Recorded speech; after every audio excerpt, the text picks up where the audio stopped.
Okay, about 30 seconds. I'll say hello and then I'll hand it off to you, boss. You got it.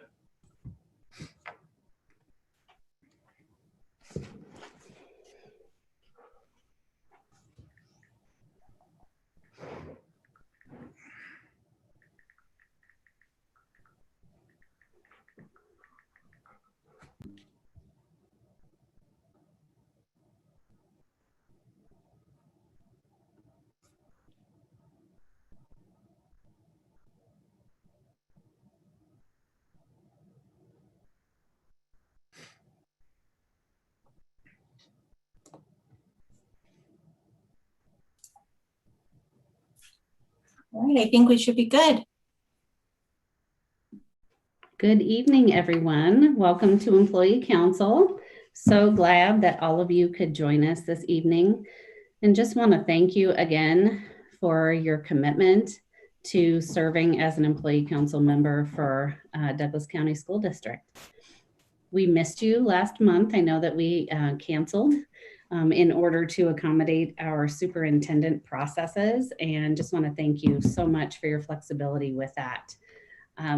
We have several updates this evening as you look at our agenda.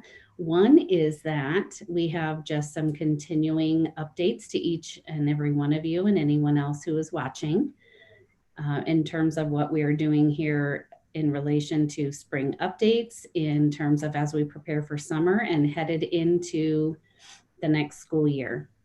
Also with that, we do have our guest attendees to share about some additional pay compensation schedules and feedback. So we have a great small team here that have been working with constituent groups to solidify any revisions to that. And then, of course, as always, we offer anytime open supports, open topics for any of our employee council members to share of anything out there in terms of trends or anything else that you want us to be aware of and ready to respond to.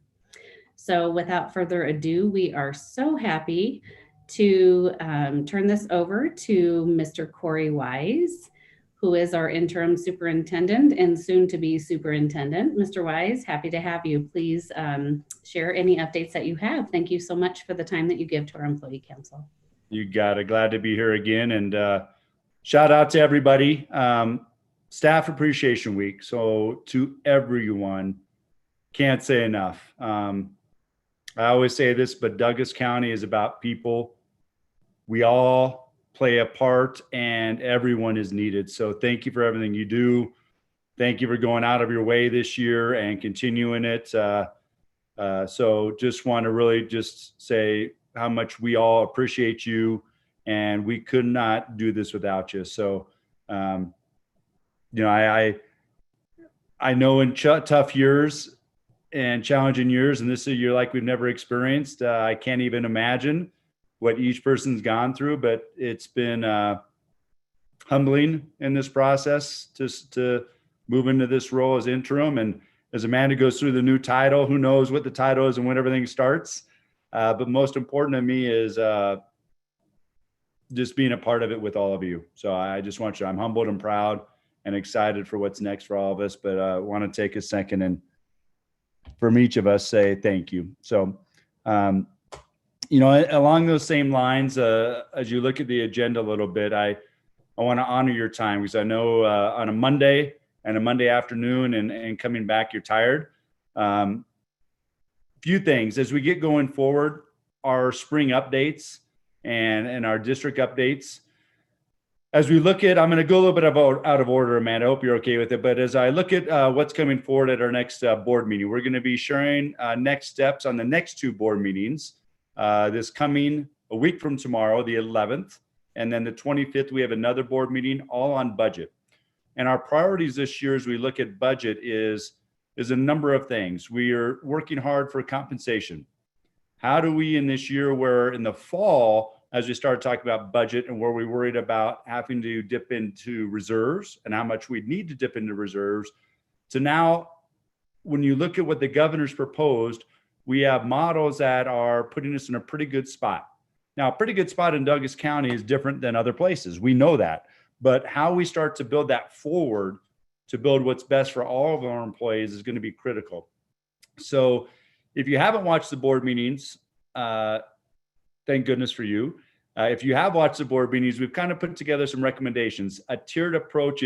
If we get this minimal amount of what the governor says to 60%, to 75%, to 100%, we're working out that 75%. And what that means is all employees will be getting raises, and we're trying to build those raises to not only look at the most we can give, but also really work on the gaps that we've had.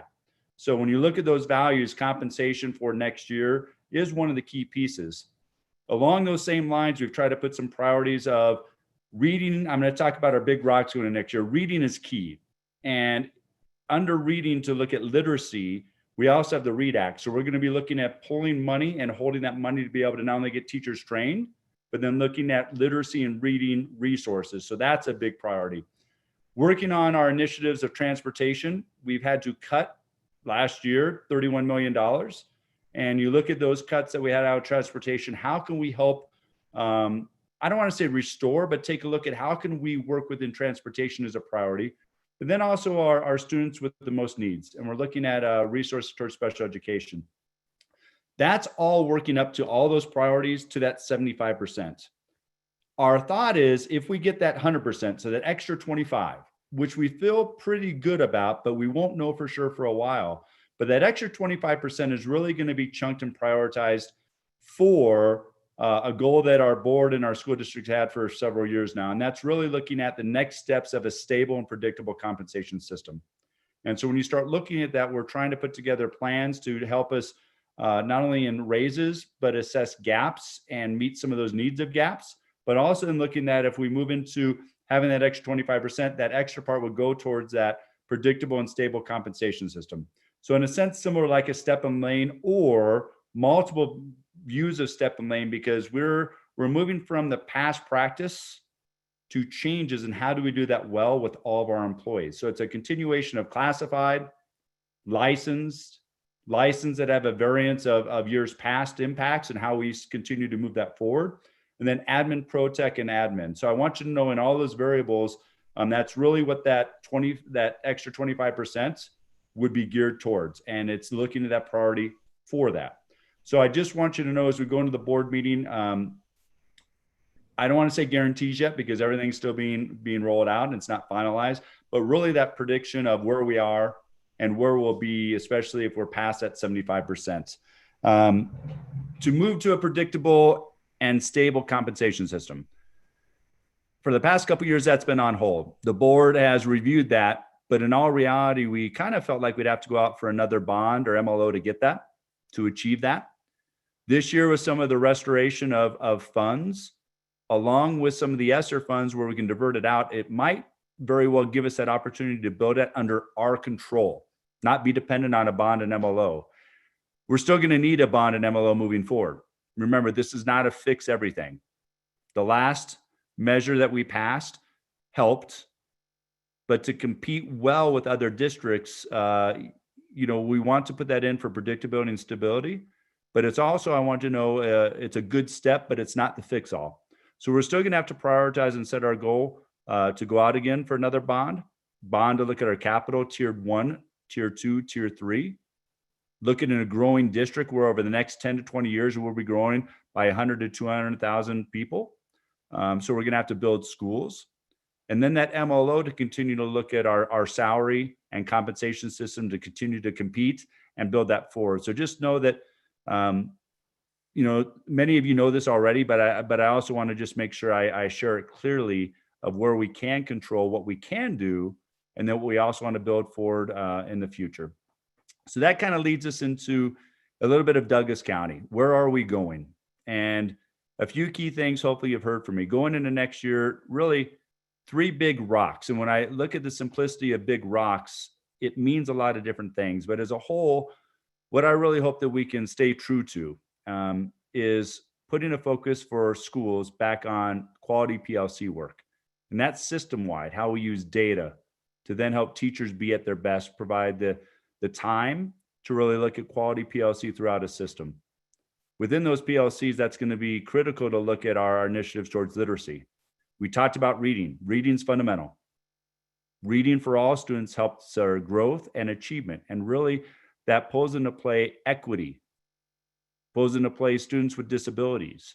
And it really starts to align the most important work and the biggest bang for your buck. Now, it's not to say that we aren't going to still be doing everything else and focus on math and science and the comprehensive system. We are, but we all know that reading is fundamental and that builds success in all areas. And then lastly, I've kind of said this, and I want you to know to each of the employees and to our families, it's always been hard to be a kid. You think about what students face prior to COVID, and it's tough to be a student. Then you add in this year of COVID, and students have had to transition. They've been forced isolation. You have anxiety, you have fear, and just all the stuff that we've had. It's also hard to be a parent. Going through all this and the changes of transition, working remote, sometimes losing jobs, having the transitions at schools. It's tough, and it's tough to be an employee. We're doing a comprehensive evaluation of our CASEL model, and what that means is a comprehensive social emotional learning for all, and really trying to take a look at what are we doing well and how do we enhance that. That also means we're going to be looking at an assessment, an individual assessment of our employees. How are you? Looking at that psychological, the physiological, the social, emotional, the mental, and the physical safety, and really making sure we have some services to continue to support you and enhance that for next year. We know that you shouldered a lot, and we need to prepare and help you better. We have a great employee assistance program, but what else can we do to support each of you? And then also do an assessment for those students. And the same type of thing, looking at all those models and really enhancing what we do to wrap around our students. So that's going to be a key piece when you look at those three. Okay, so our comprehensive SEL for our entire district, that mental health, that trauma informed, that's what a comprehensive SEL means, all right? That CASEL model. How we work on literacy as a focus, and reading is a primary piece that we build out. And we're going to do that very well, better than everyone. That's going to be our goal and our initiative. And how we do that is through the work of PLC and that professional learning community to really model at a district level down to others. Now, each employee group has different roles, but our number one process is how are we all helping students be at their best? And so for each of those, I want you to know that there's going to be a lot of alignment. And when I say connecting dots, of really trying to work together to engage. The last part, I want you to know how we engage with all of our employees. I've been a part of Douglas County for 25 years. One of the things that we used to have was called Site Council, trying to think and brainstorm ideas to get more employees and more people working together. And Site Council could also be department, but Employee Council has been invaluable. But one of the things that I'd want us to think about, I want to throw out your direction. Some ideas, it's brainstorming, is really at a site council, department council level, is how can we get in more representation to meet at schools, to then come back maybe once a quarter to this larger group. And we increase employee council quarterly or more often with purposeful, intentional topics. And so we have a nuclear council of employee council, and then we have a larger group that might come in to build out more opportunities to get feedback, to get input. I really believe in a decision-making process that we have brainstorming, and that's when we throw out a lot of ideas. That's at times really just for a group not to get everywhere, because you can create anxiety around some of those ideas, because some of my ideas, just like some of yours, are better than others. But then we have to go into the next mode of getting input. So we take those ideas and figure out which ones are the better ones that we want to get input, and target who do we need to get input from. Then the last part of decision-making process is after that input, coming back to making a decision and communicating that out. So I just want you to know that last part of employee council expansion type of idea would be how we can get more input, more engagement in the decision-making process. So that employee side on top of also working with the community is going to be key. So, this is maybe more than you wanted to hear. I probably put many of you asleep already. But I think when you hear the board goals along with who I am and with the cabinet team and then department leaders and then getting out to the departments, hopefully some of this makes sense. I think sometimes we try to do so much, we might not do anything well. So I really want to keep it simple. Let's do some things extremely well and then look what fits under our umbrella, continue to build off of that, and work together on what's next. So that's a bit of my hopefully somewhat quick sharing out of where we are with budget and current state, where we are with summer learning. That's the last one. Sorry, I missed that one. Where we are with budget needs, where we are with our priorities of a district moving forward now and into the future, and employee council. Last thing, summer learning. We've worked hard to really start to align how we can provide opportunities for students, PK-12. And I say P because that also includes our preschool students. So we've been working to align times of ESY, and that's our summer learning. That's for students who are identified that have IEPs and have that need. Also our extended learning, which are students that we're identifying in our schools that we want to create some extra time. Extended learning is going to be a bit over the summer. We're looking at about 3 weeks of time. All of them we're going to look at being at the same site besides one school. So we're looking at 8 locations for ESY and summer learning. We're also then looking at adding Southridge because of location and trying to build that out, and really looking at how we can coordinate times of transportation. So it's a 9 to 12 model. We're looking at identifying students, then identifying those routes to provide that extra support. And then the most important thing to know about that summer learning is that's a start of an extension. How we continue to build that over the next year and a half is going to be critical, because we do know that this has been a tough year, and how we address that loss of time with instruction and learning for students, we want to make up, and it's not just going to happen over 3 weeks. That's going to be a continuation. So we'll look at how we not only build that into the summer, but continue that into the next school year and beyond. So again, I'll take a breath. It hopefully makes some sense with at least ideas of where we're going, and gives enough detail to give priorities and themes. But if you have questions, as always, I'm going to open it up to whatever you have. So Amanda, if through your process, if you guys want to put in chat and put in questions, or we can call on you if you put in a question mark and you can ask it out loud, or just feedback. You can say, what about this? Or Corey, that one idea sounds ridiculous. You won't ever offend me. But please, if you have questions or whatever else, now is the time, feel free. Absolutely. Thank you, Mr. Wise. So employee council members, as always, you have a voice and a perspective, whether it's your individual perspective or that of what you believe to be your building or on behalf of your employee group. So please let us know what your thoughts are regarding any spring updates, any summer learning information, compensation questions in relation to our budget focus areas, and then also the thought of our employee council expansion.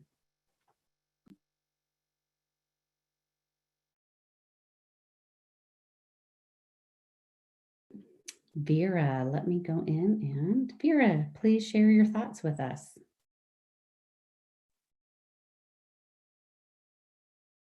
You are unmuted.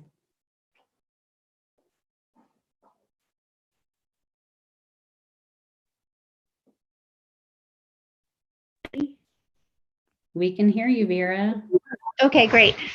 So I was just wondering how you're going to identify the employees that were hired before the freeze and endured that and are making a huge discrepancy between, I mean, how do you know? How do you identify them?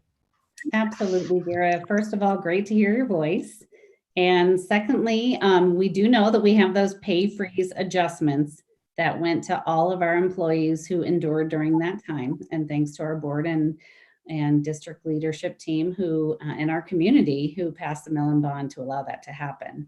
Secondly, we are looking at various data points, hire dates, et cetera, to help us narrow down who those individuals were. As we partner with finance and our budget team and human resources compensation group, and work with many individuals in helping us move forward with a plan that is focused on not only our amazing licensed staff members, but also our other employee groups as well. And Thank you. Vera, first off, thanks for being the first person to ask a question. Hopefully gets it started. The other thing I don't know that I explained well, the raises we're working on within that, and then also to look at putting a step and lane type of system, or that predictable, stable compensation system forward. That would be money that would be that 25% to get, if we're up to that 100% will be earmarked and pulled. So we'll start the process this spring, build it with raises, and continue it next year. The idea will be we'll need to communicate out, get people on board, look at where people would fall, understand the changes coming, and then implement for the following school year. So this is a bit of what's happening now for this next year, on top of what will continue to happen to implement it well throughout next year. So some of this is a staged or stepped in process. So thanks for asking that.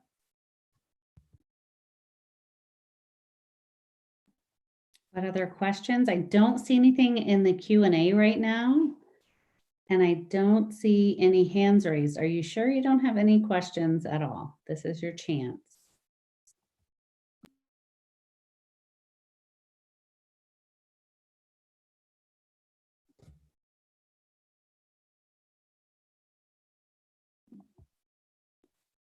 Okay, Employee Council, if anything comes up, you can always ask at any other point in time in our agenda. Mr. Wise, any last thoughts before we move on to additional pay feedback? Nope.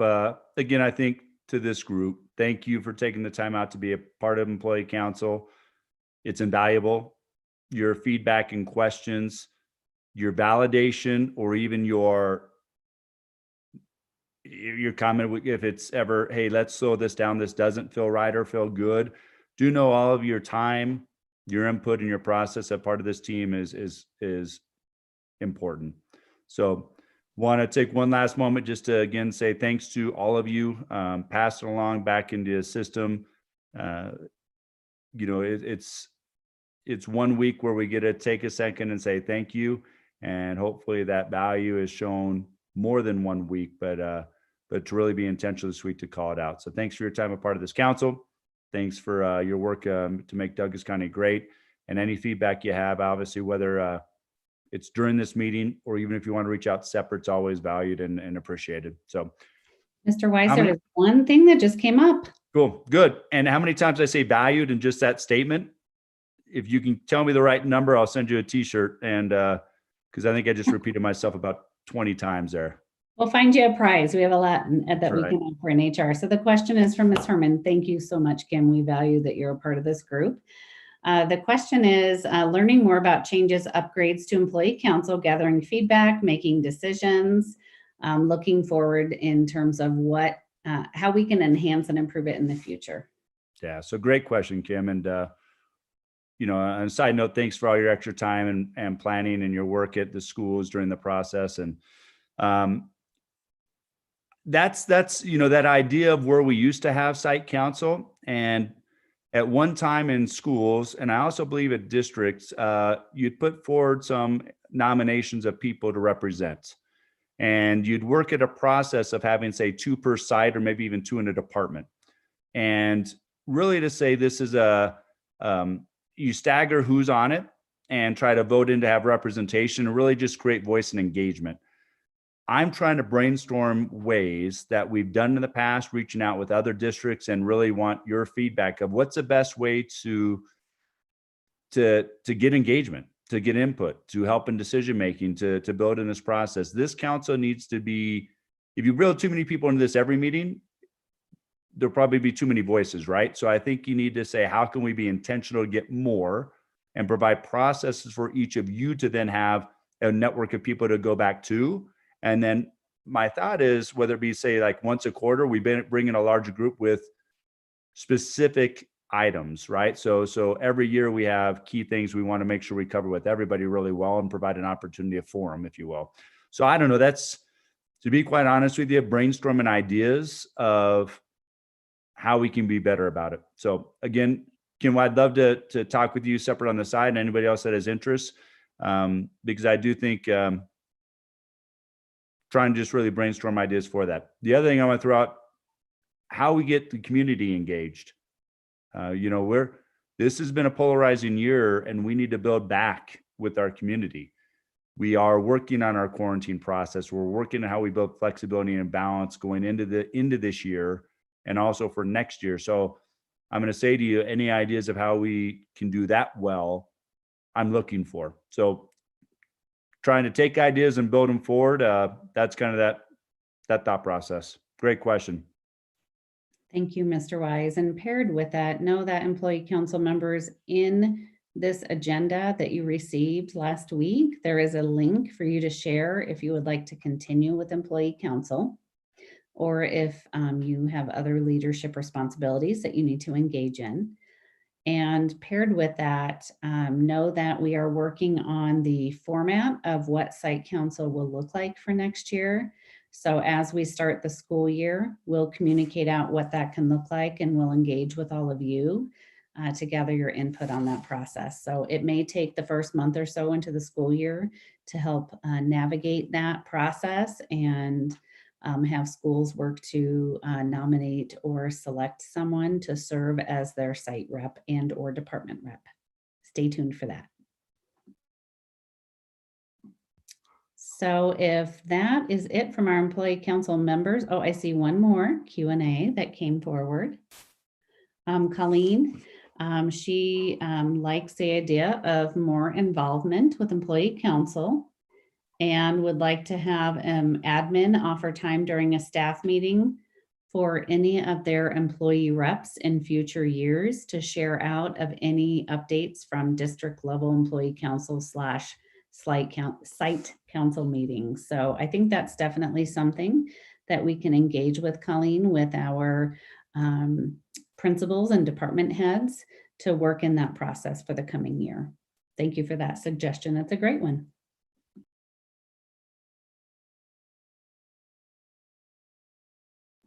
With that, we will go ahead and transition out of this process, but know that on this agenda item, if there is anything that you prefer to bring up and share and ask more questions of, we can definitely circle back to that. With that, I want to go ahead and thank ahead of time our crew here. So Mary Chesla and Marcy, the amazing Marcy Brown from payroll, and also our amazing Derek Cheney. So thank you so much. It's this powerful three that have been partnering and engaging in processes around additional pay and feedback. And one of the important pieces is ensuring that our employee council has an opportunity to provide that input and feedback.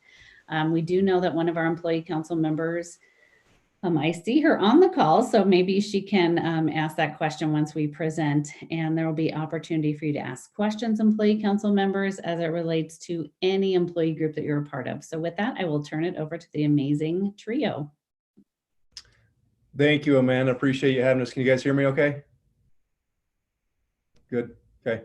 Hey, yeah, just wanted to revisit employee council. I don't know if you recall, it seems like a long time ago. We got to visit you last year. Marcy and Mary and I joked it was kind of our the additional pay tour that we had, about 12 or 13 different groups that we get to get feedback from. So we're happy to be back. We felt we've made progress within the last year, took your feedback from last year. And if you recall, this is really an outcome of our strategic plan. And we were in charge of the equitable distribution of resources. And so we were trying to come up with, best practice guidelines for additional pay, not just athletics and activities, but committees, instructional purposes, one-time responsibilities, events. As I'm sure Marcy and Mary can dive into, we spend multi-millions on extra responsibility pay, and it's a big deal across our district. And so trying to get some consistency and meeting new expectations and such. So we're just excited to be back. To kind of share what we've done to this point, get some, have you take a look at it. We have a Schedule A and a Schedule B. We coined a Schedule B for our new, some of those new pays. One thing I just want to emphasize is this coincides with our budget conversation. So Not everything is 100% finalized yet. And so, the numbers may change on here a little bit, especially I know on the Schedule A piece, we're still waiting on a few things. So don't want you to leave here and think like, oh my God, this is what we're doing next year, like where we're at, those numbers could change slightly. So, but we're excited to be back, excited to hear input. And I'm going to turn it over to my partners in crime on here, Marcy or Mary. I don't know who's going to go next. So you guys go ahead. Great. I'll just say a few things that we'll really want to spend most of our time diving into the draft here. But as you know, or may not know, this has really been a collaborative effort. We've taken your feedback and from our tour and combined it to make one comprehensive guide. And we also had some new law changes that Mary will go into a little more detail on, but that really instigated why we needed to push this guide forward and make sure that we are adhering to the law changes that come about. And so this guidance, we plan to have this roll out next school year. However, there might be some pays during this summer that will be implemented with this guidance for this summer. So again, we're still in these final conversations to move this from a draft to publication. So looking for any kind of feedback or questions that you have to help us ahead of time before we launch this. And then Mary, if you don't mind just going into the law changes that apply to this guide, that'd be great. Thanks, Marcy. It seems almost coincidental that this new Colorado law came into effect while we were working on the strategic plan theme of equitable distribution of resources. They dovetail nicely together. So we started the work well before the legislature told us that we needed to, and that's kind of a nice place to be. But what is the driver? There are a couple of drivers of this additional pay guideline. And one of them is, it's called the Colorado Equal Pay for Equal Work Act. A shorter term for it is the pay equity law. So you may hear me refer to it that way. And it demands that we increase our pay equity and our transparency. And this means consistency among payments to employees for additional work. Another piece of the law is that we are required to provide reasonable opportunities for individuals to take on extra work. The law calls that promotion. So it doesn't necessarily mean moving from a teacher role to a leader role. It could be the additional work that's available for anyone in a school to do for pay. And so we have to make sure that we allow opportunities for everyone to take on those additional roles. And as I said before, that dovetails really nicely with our strategic plan of equitable distribution of resources. So we have come up with this additional pay guideline that contains two things. One you're very familiar with is Schedule A. It's a term that I know everybody has used, and they've all seen Schedule A, especially if you've done coaching or activities in the schools. But we also came up with Schedule B, and we hope that that'll be as much of a familiar term for you as Schedule A is when it comes to looking at additional pay for staff members. And our intent today is not to go through Schedule A because we are also familiar with it. Some of the numbers may have changed and those will be made available to you, but the structure hasn't changed about pay for coaches and activities and all the things that are in Derek Cheney's world. We'd like you to get the first look at Schedule B. So we want to introduce you to Schedule B, have you get familiar with it, and hopefully have you be ambassadors for Schedule B once we roll it out to the entire district, which will be happening very soon. And as Marcy said, it's still work in process. We know some numbers will change. We're still trying to get some information from some of our leaders out in the field on how things are paid. And those are noted in here, so there's nothing secret. You'll know if something's to be determined. That we're still waiting for the rules on some of these things. But we really want you to see it. So I'm going to ask Shauna to go to the introduction. and let you read that. And hopefully you'll be able to read it on the screen. And I'd really like to treat this like a typical work session in employee council, where we would normally have you at small tables. We'd provide you documents. You get to see and chat about what you're reading. But we'll take it a chunk at a time and kind of allow Q&A or chat about what you're seeing. And if it's appropriate for us to answer in this forum, we will.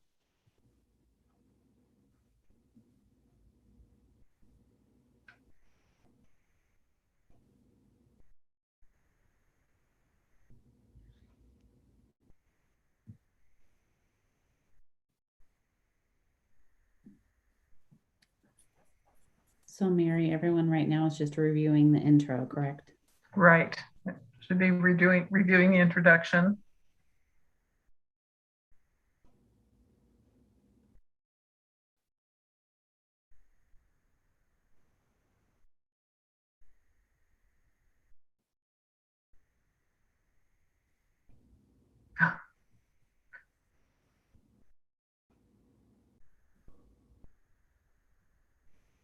And Kim has a valid comment that Schedule A isn't really a common term in elementary schools. Thanks for that, Kim. It is more of a secondary item.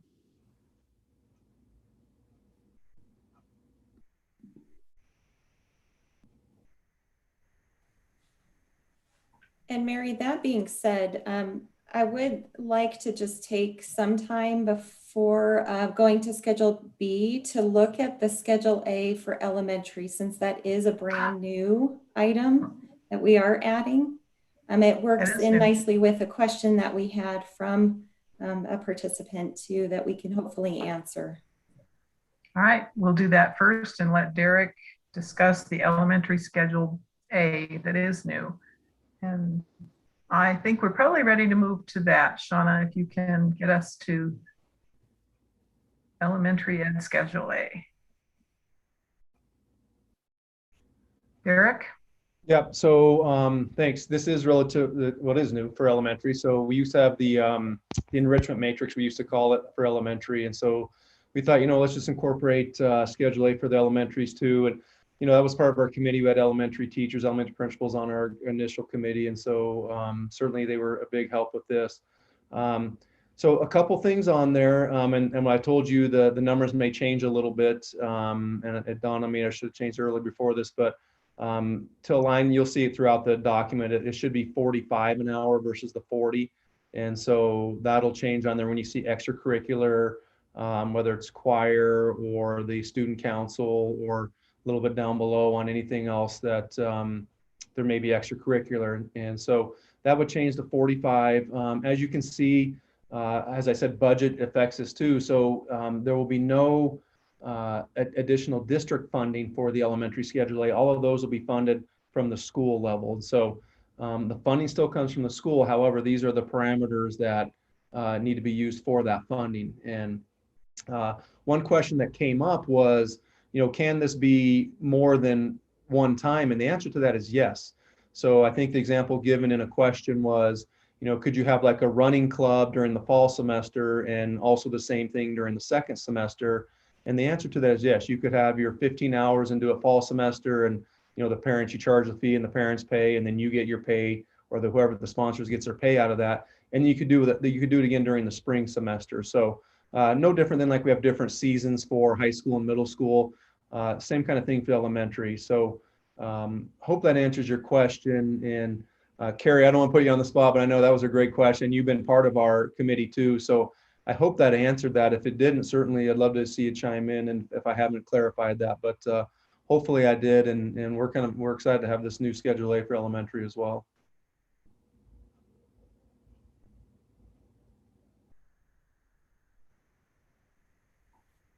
Looks like Carrie said, I think I answered a question on the Q&A. So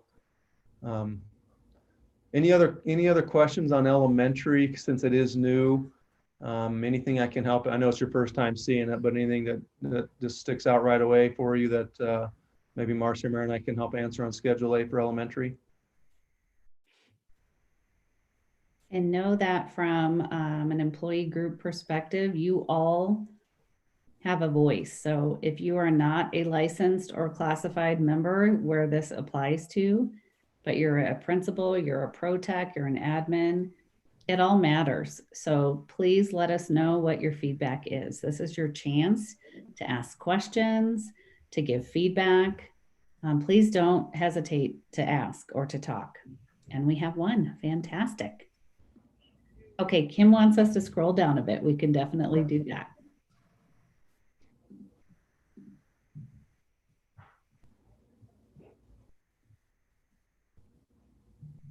I think it's key there as part of that scroll down. I guess calling it a catch-all for lack of a better word. It's hard for us to come up with every single club that's going to happen at every elementary, middle, and high school. So you see a caveat at the bottom there, or others as determined by the school principal. So just because it's not listed doesn't mean, you can't be compensated. You have to work through your principal and this is going to be work in progress, right? Next year at this time, we might add some things to our compensation guide as we figure out more from this 21-22 school year. So know that just because if it's not on there doesn't mean it can't happen necessarily. Just work, the teacher or the group would work with the school principal on potentially getting that on there.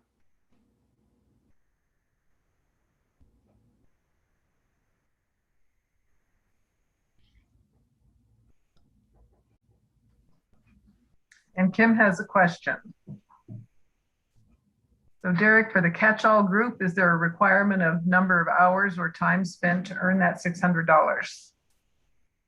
Yeah, most of it, we could base it on pretty much, and this is where I need to change some of the numbers, but basically 15 hours was what we were basing that on. And certainly, Marcy, correct me if I am off on that, but that was kind of our basis for that. And again, so once you change that to 45 an hour, that really goes to 675.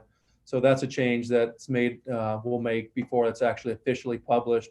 We're rolling this out, to our other groups later this month and officially July 1. So we'll get that changed. But that was the thinking on that 15 hours per club.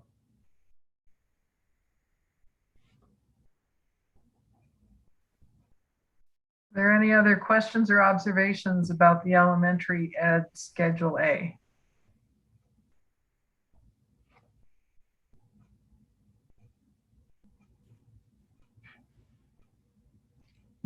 There is one.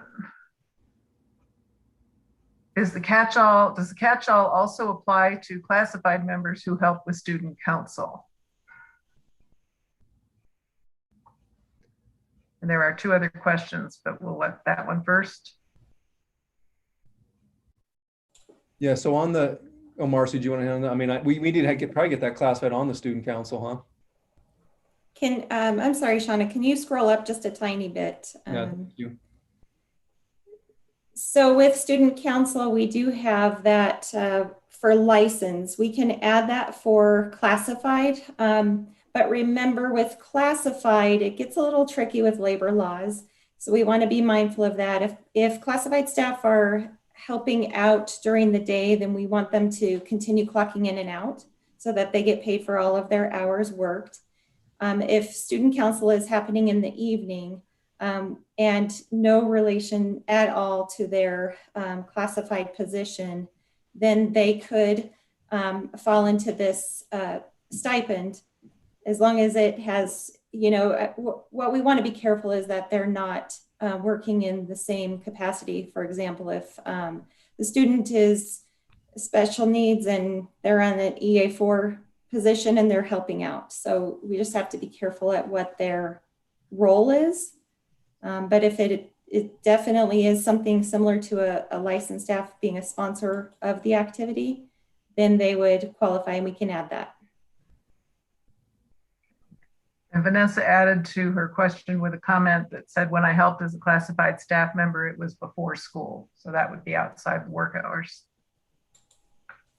Yeah, so it's very similar to what we currently do with coaches who might have a classified position and they're also a coach working on a sport, or we have sport stipends. Classified employees can still have a coaching position that is no relation to their primary classified position. And that's really where we need to drive our decisions because that adheres to our labor laws. And Kim is bringing us back to that 15 hours and wondering if that's specified somewhere in this document. Nope, that's a good feedback. I think we'll make sure that that's more specified on there. That's prime example of why we're meeting with you guys. So thank you for that. All right, and Carrie is passing on a question from a classified staff who's on leadership and wondered if she could be paid a stipend for that. I think that was kind of to Marcy's point, right, Marcy? As long as it's a different enough job from what they do during the day, is that my understanding? Yes, and I guess I interpret this a little differently. If a school host, so she's asking if they have a club, then they're getting the stipend. But if there's no club, no stipend, and that would be correct. And is it, just to confirm so people understand, work done within the school day during normal teaching hours or normal work hours outside of the duty-free lunch and or planning time would be considered part of the job, but this would have to be done outside of school hours, correct? Correct. Correct, yep.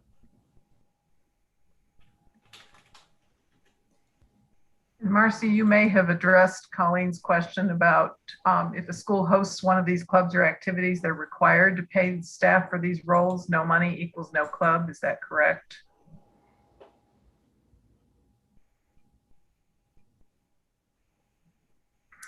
And so you're talking about the funding source, correct? So if it's a club that has no money coming in, then that's going to be, it needs to be a collaboration with the school budget. You know, it will be coming out of the principal's budget. So those are going to be decisions, and that's why we want to work with leaders because the funding source is going to be different for all of these. And so we just need to be mindful of that. So in perspective of if a club happens and it is approved, we want to make sure that we are paying everyone for that club at the same rate that we've identified here. And Peter has a question on behalf of the elementary schools. He says this pricing will have an impact on what we can offer for after-school activities, considering that our budgets will not be able to sustain the cost outline being presented. Can staff volunteer if they want to have a book club for kids, for example? And we had this question come up. We did seek legal counsel on this. Where it gets tricky is because we are an employer and we have employees, the voluntary option gets really hard to navigate. And so from a legal perspective, it is very hard to say that our employees will be volunteering in the afternoon if we are hosting a club or activity and then not paying them for it. So I would say no on the volunteers. It's also similar to outdoor education. We had this come up as well, where, you know, it's hard to navigate because I love the heart of our staff and our community that wants to not expend any taxpayer dollars or our resources. But from a legal standpoint, being an employer, it's really hard to navigate that. And so we want to make decisions based on this pay and making sure that we start a club that we can afford to pay and kind of add that into our decision making.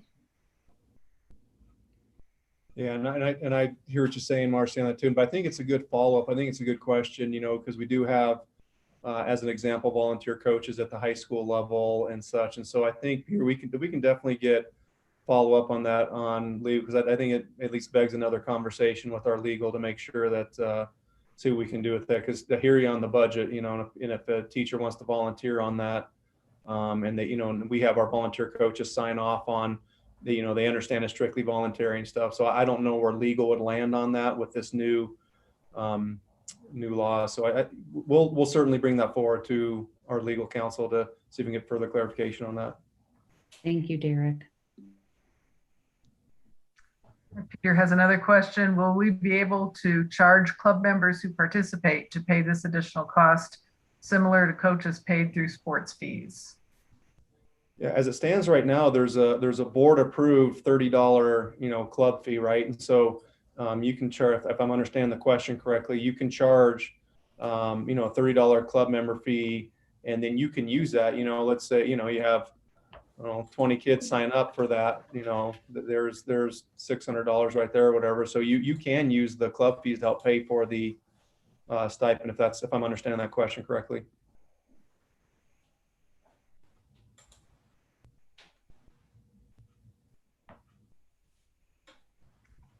Are there other questions or comments about the elementary ed Schedule A?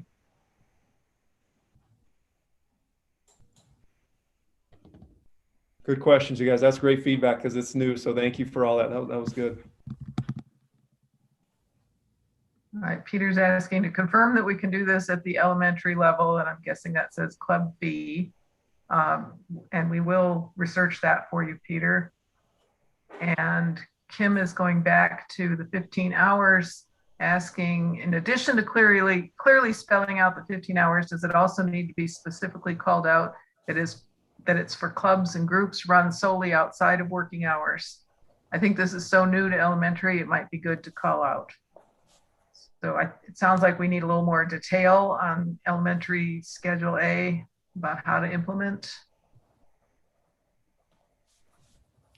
Yeah, I agree. Just because it's so new, I think we probably need to put more detail in the elementary Schedule A.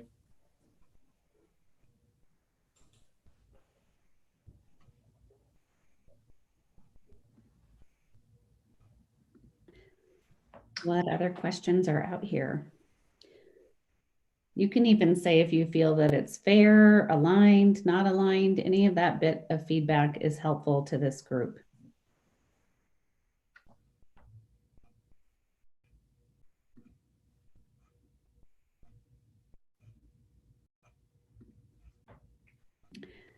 Okay, team, I don't see, oh, I hear one more piece of feedback. I see it says Schedule A needs to include, so adding additional ideas, yearbook, Minecraft, any other creative student clubs is what I'm seeing. Well, if you look down below, Peter, the yearbook is on there. It's a list of elementary schools, duties such as we have art club, all the books, yearbooks in there. And like I said, it's going to be hard for us to capture every single one, which is why if you have something specific to your school, as long as you as the principal approve it, that'd be fine. And yeah, I mean, if Minecraft is something we see district wide, then we can certainly add that and call it out. Thank you. And then Vanessa is wondering if she has clarification on something regarding Schedule B. Could they use that email that was provided earlier? Can they just email you, Derek, with their thoughts, and or Marcy and or Mary? Definitely. Yeah, Vanessa, let's talk, and we can definitely help you with that. Wonderful. Any last bits of feedback for this amazing trio?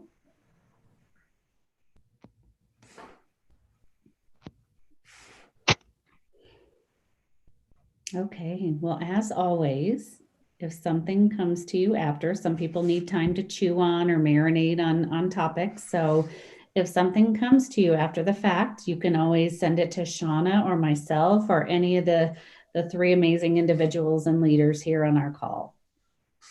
I see one more thought. Oh, yeah, someone is appreciative. Thank you, Carrie. Equal pay for equal work. Assumption that the cap would be $6.75 for 15 hours at $45 an hour. That's correct. Yep. And they could do it 2 semesters. Yep. They could get $6.75 each semester.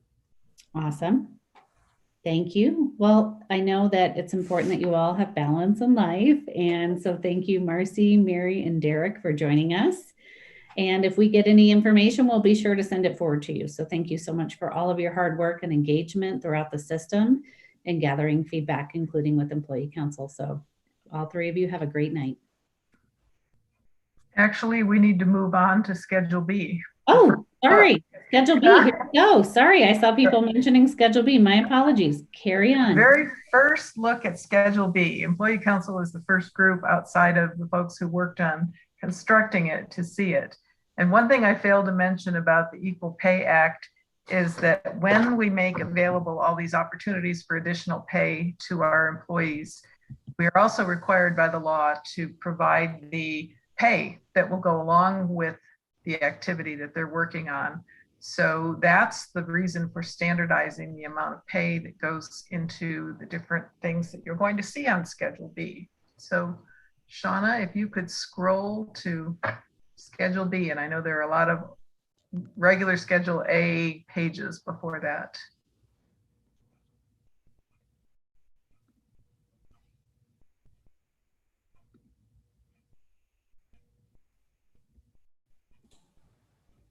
If it helps, Shauna, it is all the way down to page 24, I believe.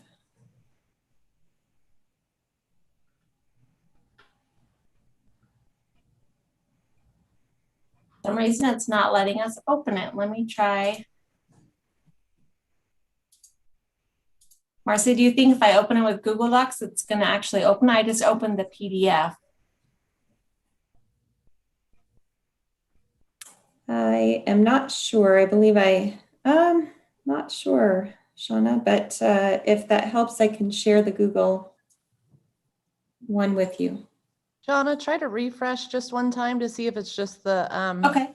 trying to catch up on the preview. Yeah, maybe. All right, let's go back down to page, you said 24, Marcy? Yes. Oh, yay. It looks like it might. Good job, Kate. Perfect. Thank you, Kate. Is that? Oh, that's still Schedule A. Boy. There we go. Right there. All right. So I do want to mention one thing as you're looking through Schedule A, Schedule B, we tried to call out as many pays as we knew of, but there's so many different pays that schools use, and they might call it something different. We tried to get the most common terminology, but just know that we have put in some general pays as well, so that if the additional pay that you're looking for doesn't meet the specific name that we have, you have some options. And so as we get down towards those sections where we've called out some general pays, I can explain that as well. So this is an opportunity to review the material that's in Schedule B. Again, a little difficult to do virtually. I would love to have you all in small groups. First of all, I'd love to just be in a room and see all of you, and then see the good work and listen to the conversation that normally happens when we have this group together. But we'll do our best to hear what you have to say. And there are about almost 5 pages of Schedule B. So we'll go through them at a pace that we hope works. And if we go too fast, let us know and we'll scroll back up. And Mary, Marcy, and Derek, after the fact, if people do have some thoughts, they can email them directly to you, correct? Absolutely. Yes, Thank you. absolutely.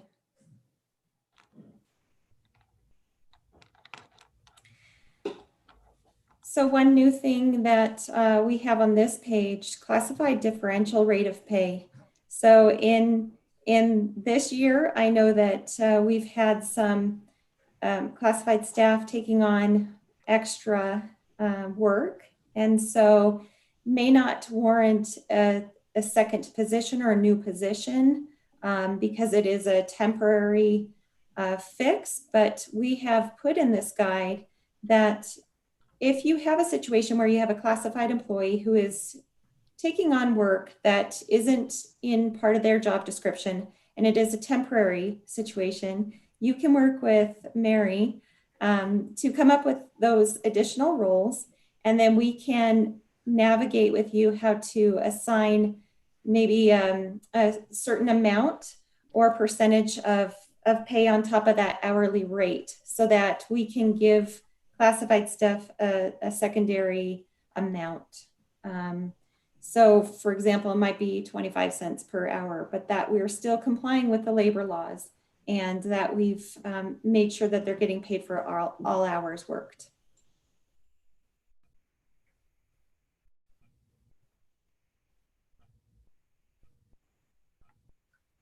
Shauna, maybe scroll to the bottom of this particular page so everyone can see the rest of this page. There we go.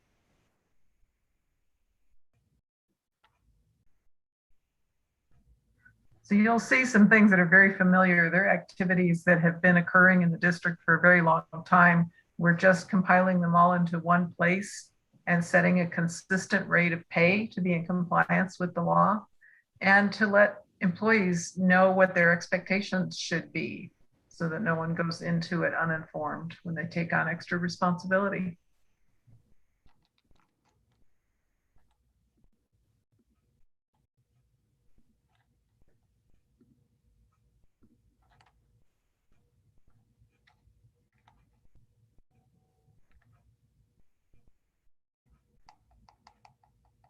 And let's try scrolling to the top of the next page. And if that's too fast, someone can speak up for moving backwards.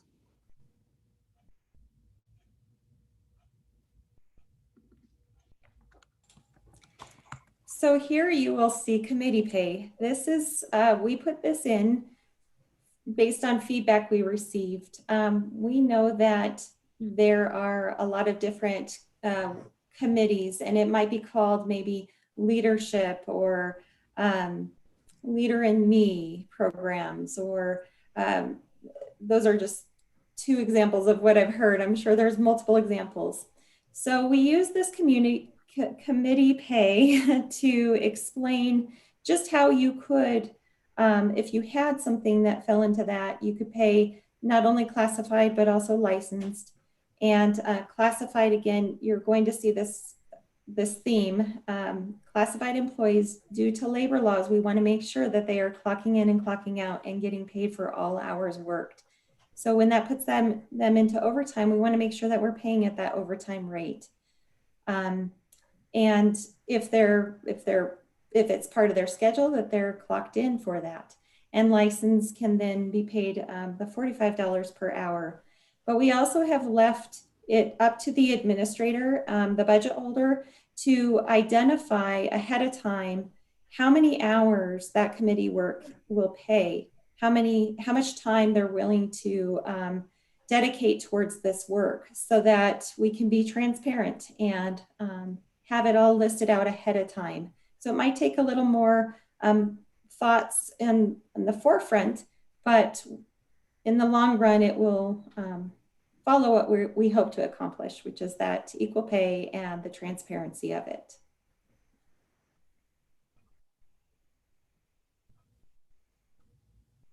See a Q&A. Kim says, I'm sure this has been presented to principals several times. Once approved, what is the plan to train and implement these schedules?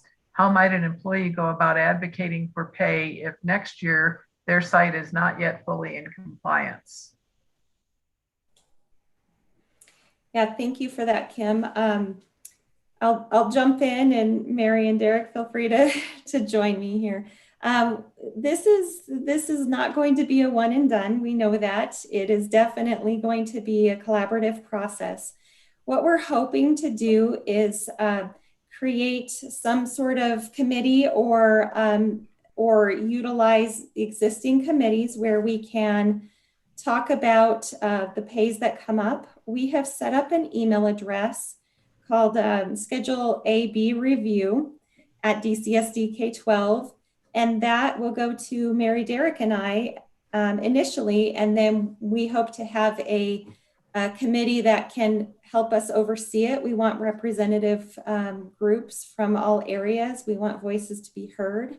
Not exactly sure the details of what that looks like, but our intention with that is so that we can have those voices to advocate on pay. And as things change throughout the year and new pays need to be added to this, that we have the ability to add that and get that feedback.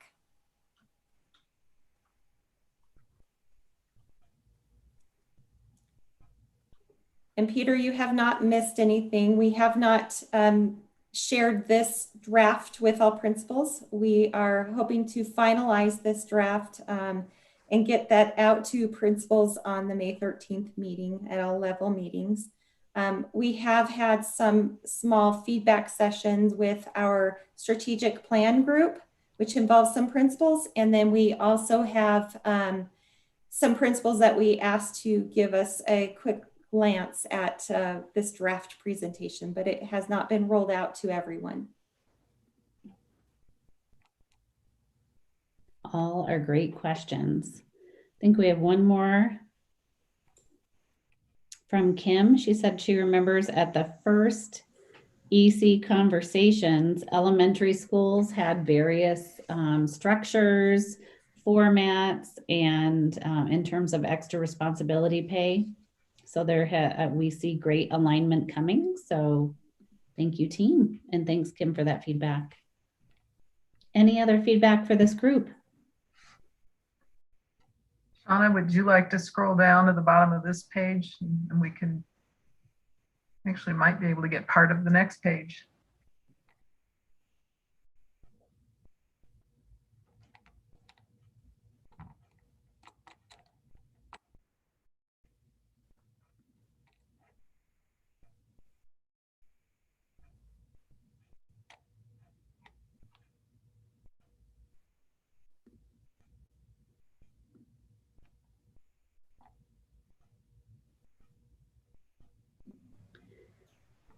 Do you want to walk through some of the highlights of this for individuals, or is reading working for everyone? Yeah, I'm not sure on this page that it will have a huge impact. It's a lot of the same pays that we've had before. Department head pay is the same. And in nature of that, department head pay usually applies to middle schools and high schools that might have an English department and a team of teachers. So that's a prescribed pay, and that has stayed the same from last year. If teachers have extended days, that is usually worked with the budget holder and EDOS and the budget team, and that's included. So we just, again, documented what has already been happening. We do call out some grant funded pays, but again, they are usually managed very closely and tightly managed with our grants department. And then at the bottom here, instructor pay, since we are moving to a $45 an hour rate, we just updated that. So in the past, instructor pay has been all over the board. I've heard different rates, and so we just wanted to streamline this to one hourly rate for that instructor pay. So I think you can scroll down, Shauna, unless you have more questions. We also included in this, just to stay in the similar format with Schedule A, the X's over to the right-hand side are showing if it's department or district funded versus school funded, just to give a little more transparency from the budget perspective and the funding side of things. Interim position pay, this happens from time to time if we have vacancies and would need to be worked, specifically worked out with Mary, Director of Compensation, if you come across that, but we did want to call that out. Mary has prescribed ways of dealing with that. Interpreters and translators, this usually happens with Remy Remmel's team. So we did want to call this out and just know that interpreters and translators can happen both for students and for staff. And Remy has accommodations to carry out those, and she has the pay aligned with us on this. There are a lot of just department-specific pays, such as on-call pays, where we might need our maintenance and mechanical engineer staff to be readily available to respond in the middle of the night to any building maintenance needed, so that we can hopefully get it fixed before students come in and staff. So we called that out. And then we do know that for new principals that come on board, our EDOS manage our principal mentor group, and wanted to call that out as well. Shauna, you can move to the rest of that page and perhaps the top of the next page.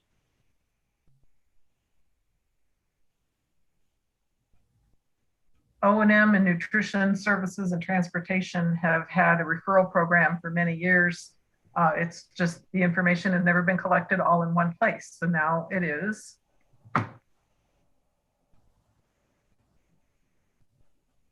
And teachers are not unfamiliar with student teachers and the need to have them mentored. So we've called that and added into this guide, so it's transparent for everyone participating.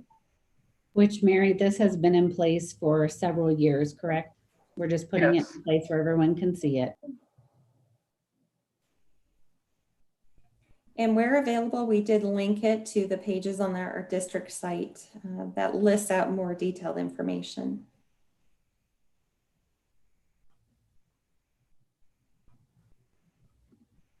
Not seeing any questions. Please feel free to ask your questions.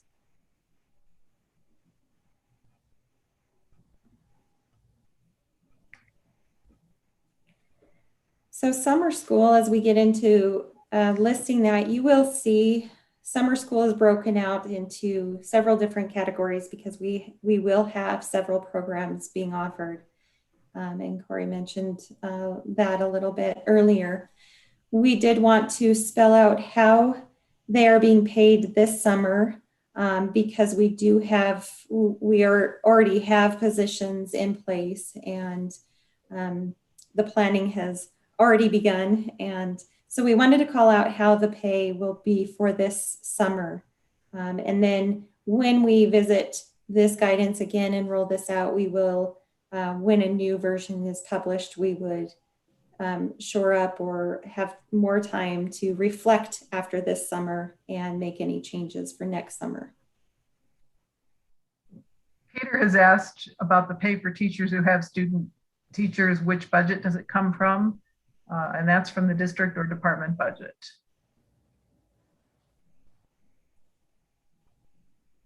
Kim is saying, so the document shared on our agenda is slightly different than the one you're showing. I don't see the links to documents. Example, the student teacher program page. That one is correct, Mary. We updated just because it was a working draft. So it is correct. This is a new updated document. Yeah, we were working on this document for a good portion of today before we felt like it was ready to show to this group.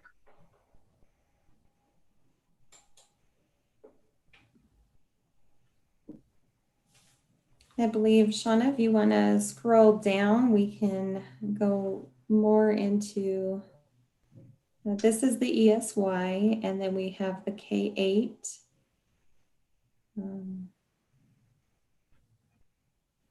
And we are working on other school programs. We have high school, summer school. And then this is the final catch-all. If we have additional pay that was not called out specifically in our guide, we do have this final schedule or extra responsibility pay on Schedule B for other, to again list out the rate of pay for any admin, protect, or licensed staff that are working additional pay, and then classified staff. So we have one new question. How long after you have worked with a student teacher would a teacher be paid that stipend?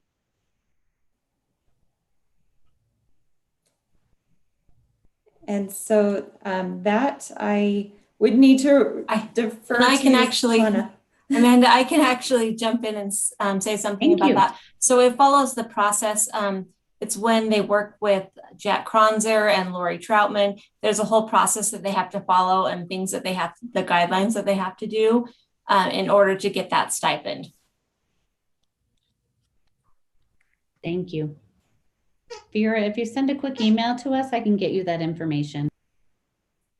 Yep, and you can send that right to me, Vera, if you have questions about it. I'm happy to respond.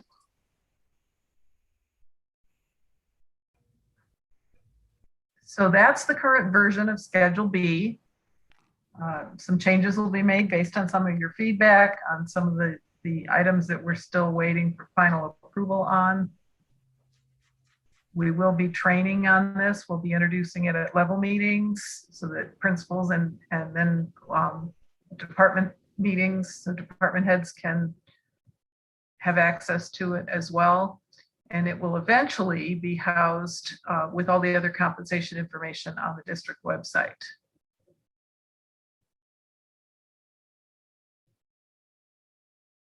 Any other feedback?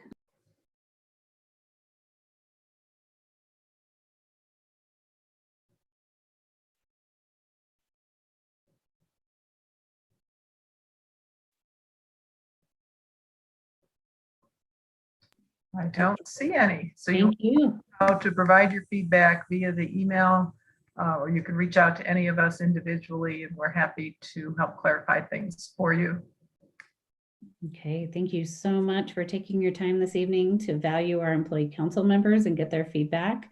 And thank you for your hard work. This is over a year's work in the making. So thank you, thank you, thank you. And I think we have one last Q&A. Oh, someone, Amy, would like to see the summer school portion. If you could do that before we end, that would be great.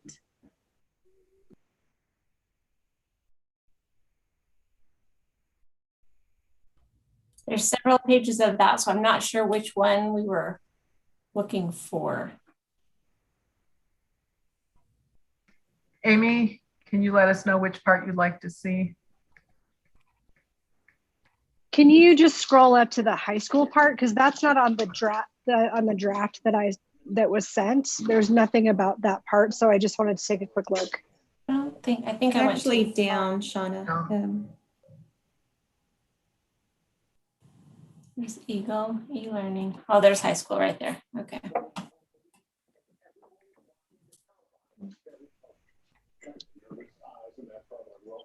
Okay. Thank you. Feel free, Amy, to review and ask any questions that you have or provide feedback. Okay. Thank you.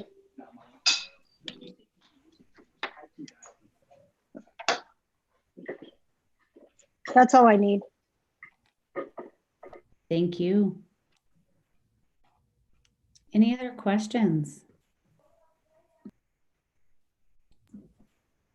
Okay, thank you. Thanks, team. We'll send you any feedback as we receive it. I'd like to thank this group for taking the time to look at it and providing us feedback. It's incredibly helpful. Absolutely. Echo that. Thank you, everyone. Great. Thank you, guys. Thank you all. We wish you a good evening, trio. Amy, did you have a last question? I see that your hand is still raised. No, sorry. Okay, no worries at all. I think our last agenda topic is any open topics, anything that has come to employee council, anything that you're seeing out there that you wish to make us aware of, or any feedback that you have for any of us or for on behalf of the Douglas County School District. And Kim, thank you for thanking this wonderful group. Yes, they have spent a lot of time gathering feedback. So thank you for that. Any open topics that you want us to be aware of this evening? It's our last meeting of the school year.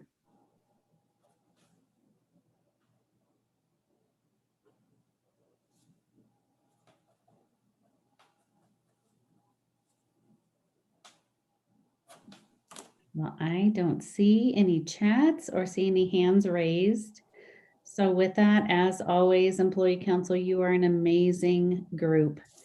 And please know that we are with you. We thank you for all the amazing work that you do to serve and support as leaders and as individuals who impact our students in a direct way or indirect way, all of which matters so very much.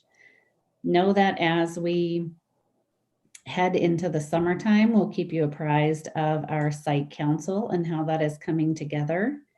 If you have not already done so, please review that link to see if you are able to let us know what your plans are for next school year in terms of serving as an employee council executive type group versus as a site council. So regardless, know always you can reach out to Shauna or myself if you have any needs, any questions, or anything that you want us to be aware of. Mr. Wise, any last thoughts before we head into the evening with our loved ones?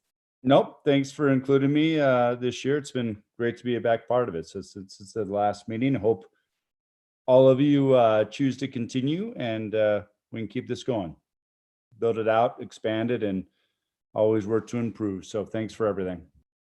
All right. Thank you, everyone. Have a great evening and a great Staff Appreciation Week. Take care, everyone. Have a good night. Thank you.